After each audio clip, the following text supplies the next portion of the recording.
Então vamos lá. Olha só.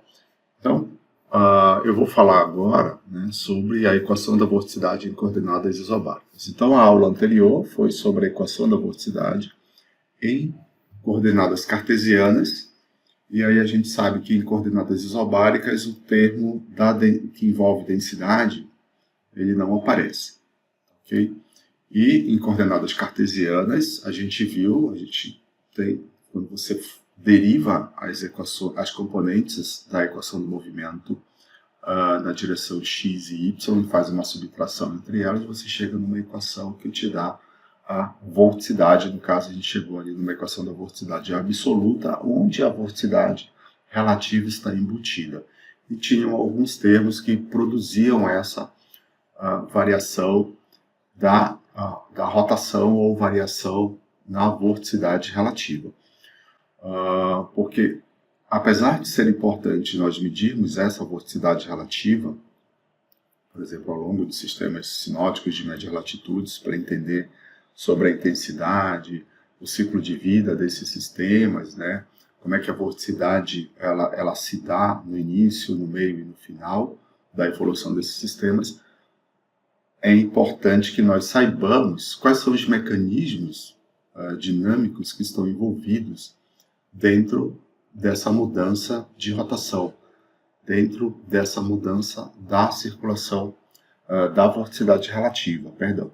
Então, a gente viu, fazendo a derivação lá da equação do movimento as componentes x e y da equação do movimento, a gente chegava ali numa equação da vorticidade em coordenadas cartesianas. A gente vai ver a mesma coisa aqui para coordenadas isobáricas. Então, como é que a gente chega na equação da vorticidade em coordenadas isobáricas? Simplesmente aplicando o mesmo método que foi aplicado para a equação da vorticidade em coordenadas cartesianas. Então, aqui ó, a equação da vorticidade em coordenadas isobáricas pode ser obtida a partir da diferença entre a derivação da componente x da equação do movimento em coordenadas isobáricas e a derivação da componente y da equação do movimento em coordenadas isobáricas. Caso não há o termo de solenoide, né, porque a gente está utilizando ali, a gente vai avaliar, chegar numa equação onde a variação dessa vorticidade relativa ou da vorticidade absoluta se dá ao longo de superfícies isobáricas. E ao longo de superfícies isobáricas não há mudança da pressão. Se não há mudança da pressão, dp igual a zero, e o termo de solenoide, densidade e pressão, ele some. Então, a gente vai chegar numa expressão para a vorticidade relativa, para a mudança local da vorticidade relativa ou a derivação total da vorticidade absoluta, onde não existe o termo de solenoide. Então, relembrando aqui, como equação 3, nós temos a componente zonal da equação do movimento, onde nós temos aqui os termos de advecção, variação local, de U, mais a advecção de U, advecção horizontal e vertical. Essa advecção de U na vertical já está em coordenadas isobáricas, veja que nós estamos trabalhando com ômega e a variação de U com P, um termo de Coriolis, ok? E um termo de gradiente de pressão. A densidade não aparece aqui porque nós estamos utilizando coordenadas isobáricas. E aqui é a componente Y da equação do movimento em coordenadas isobáricas. Então, fazendo a variação, né, o derrom de 3, aqui, ó, derrom de y menos derrom de 4, derrom de x, eu mostrei isso na aula passada, dei um exemplo lá como é que faz essa derivação, pelo menos para o primeiro termo, e aí quem está em dúvida dá uma olhada nessa aula que eu deixei disponível no Google Class.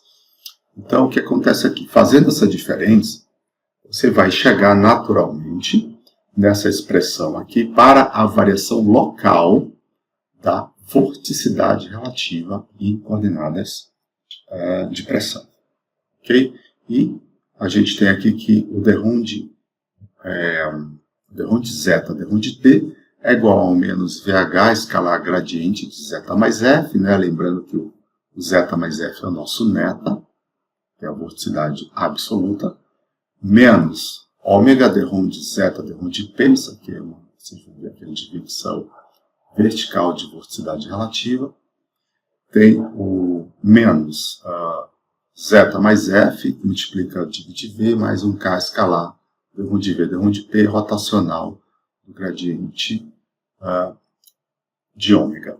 Então, cada um desses termos aqui tem uma nomenclatura, não uma nomenclatura, né? A gente tem aqui, para cada termo, o nome desse termo, vamos dizer assim. Tá? Então, o termo 1 aqui, derrom de zeta, derrom de T, é a tendência local da vorticidade relativa. Ou seja, como a vorticidade relativa ela muda com o tempo localmente. Tá? Se vocês lembrarem aquelas aulas lá que eu falei sobre a relação entre derivada total e derivada local, ou seja, derivada lagrangiana e euleriana, a gente tem duas formas de acompanhar a mudança de alguma propriedade, na maioria das vezes uma propriedade escalar, com o tempo.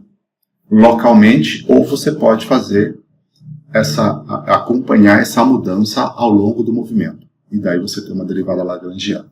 Essa equação do formato que ela está, a gente está vendo aqui que ela está mostrando, né, os termos que produzem mudança local da vorticidade relativa com o tempo.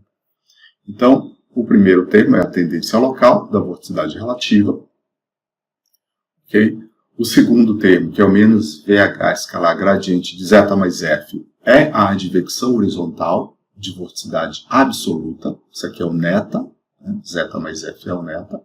Isso aqui é um termo de transporte, uma advecção horizontal, menos o ômega, derrom de zeta, derrom de P, que é a advecção vertical da vorticidade relativa, menos esse zeta mais F, que é o neta, divide V, que multiplica o divide V, a divergência. A gente chama esse termo de divergência, o menos zeta mais F divide VH, e um termo de inclinação ou torção. Então vejam que na expressão número 5 não aparece o termo de solenoide.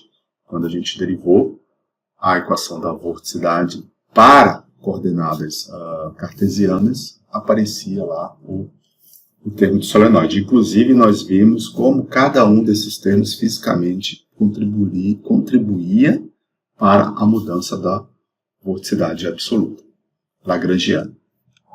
Então, vamos lá. Então, a equação 5, ela mostra que a tendência local da vorticidade relativa, né, em coordenadas isobáricas, é dada pela soma de 4 termos. Então, um termo de advecção horizontal, um termo de advecção local, um termo de advecção horizontal de vorticidade absoluta, um termo de advecção vertical de vorticidade relativa, um termo de divergência e um termo de inclinação ou torção.